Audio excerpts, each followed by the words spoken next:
salut tout le monde. Bon, la presse n'en a pas parlé, du coup je vais le faire. En décembre dernier, il y avait 4 humoristes belges au prestigieux festival du rire de Montreux. Voilà. Mais personne ne l'a dit. Ben ça, c'est nos journalistes, hein, quand il s'agit de pimper leur photo de profil sur Facebook en mettant « Nos cultures, nos futurs ». Là, il y a du monde, mais quand il s'agit d'en parler, il n'y a plus personne.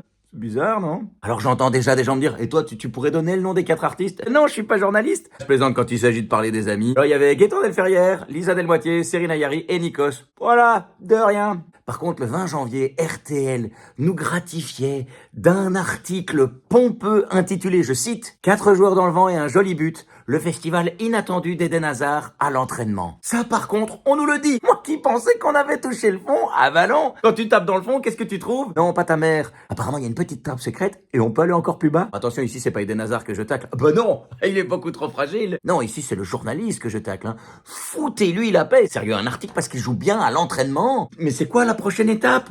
Grosse performance d'Eden Hazard à la PlayStation, alors qu'il avait sélectionné une équipe de D2. Et on apprend aussi de sources sûres qu'Eden Hazard devient propriétaire d'un hôtel, mais au Monopoly. Allez, youpi! Je savais que certains journalistes aimaient sucer les stars, mais bon, là, j'ai envie de dire à celui qui a écrit cet article, frotte un peu le coin de ta bouche, t'en as encore un peu qui coule. Sinon, pour la suite de cette chronique, j'ai envie de vous faire un petit carnet de voyage. Anecdote en avion. Une femme a voulu me gifler. Ah, je vous jure, je vous raconte. Le week-end passé, j'ai été en Suisse pour faire la promo de mon spectacle parce que je vais bientôt aller jouer en Suisse. Non pas à Montreux, mais à Genève, le 10 février pour être précis. Voilà, si vous êtes dans le coin, n'hésitez pas à venir me voir. Alors certains me diront « Oh bon, tu voyages en avion ?» C'est ma façon à moi de rendre hommage à la COP28 qui aura lieu à Dubaï et qui sera présidée par le CEO d'une compagnie pétrolière. Mais là n'est pas le sujet. Bon, bref, j'atterris à Genève et là, on nous signale que la sortie de l'avion ne se fera que par la porte avant de l'appareil. Sauf que moi, je suis assis côté couloir, à l'avant-dernière rangée. Donc forcément, je reste assis. Je me dis, vu ma position dans l'avion, j'ai le temps. Ça ne sert à rien de se précipiter. Sauf que manifestement, je suis le seul à penser comme ça. Ouais, putain. Autour de moi,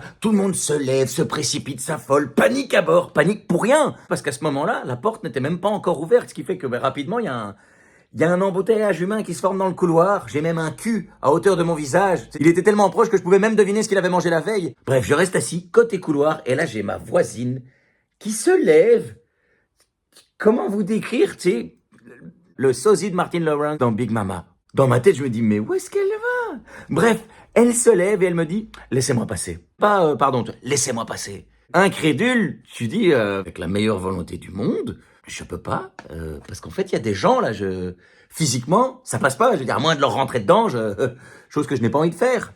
Là-dessus, elle me dit, je suis pressé.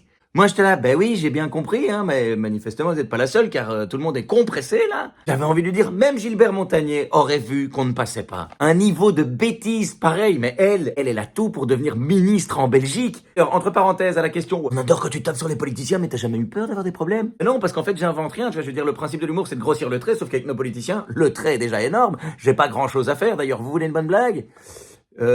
Jacqueline Galland. Voilà, fin de la bonne blague. Donc revenons dans l'avion. Moi je suis assis, j'ai la meuf là qui s'énerve. Non seulement elle s'énerve, mais en plus elle me menace. Elle me dit, je vais te gifler. Sauf qu'on joue pas dans la même catégorie. Tu sais, j'ai pas envie de tomber dans les clichés physiques, mais à côté d'elle, moi j'avais l'impression d'avoir le corps de Paul Mirabel. Donc, sérieux, elle me met une tarte. Putain, mais je dors. Mais je dors jusqu'à la fin de l'hiver 2024. Enfin, du coup, je me suis mis debout. Je lui dis, voilà, mais je sais pas aller plus loin parce qu'il y a toujours des gens.